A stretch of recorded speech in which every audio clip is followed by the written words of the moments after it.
बिस्मिल्लाहिर्रहमानिर्रहीम। अस्सलामुअलैकुम।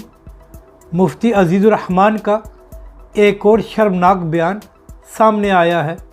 इस वीडियो में हम इसी के मुतल्लिक बात करेंगे।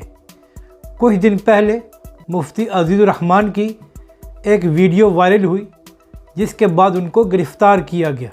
फिर पुलिस के ज़राए के मुताबिक मुफ्ती अज़ीज़ुर्रहमान ने अपना जुर्म कबूल कर लिया और कहा कि यह सब कुछ 2013 से चल रहा था।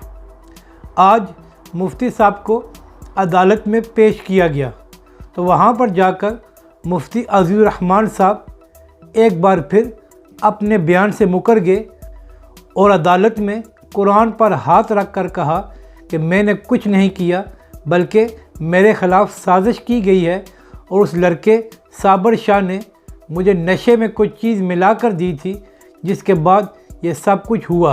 और इसमें मेरे मदरसे की इंतज़ामिया और कुछ और लोग भी शामिल हैं।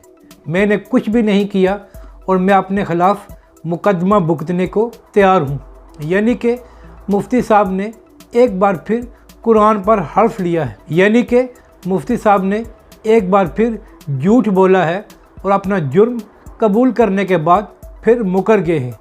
ऐसे शख्स को जब तक सज़ा नहीं होगी तो बाकी लोगों को भी इबरत नहीं मिलेगी।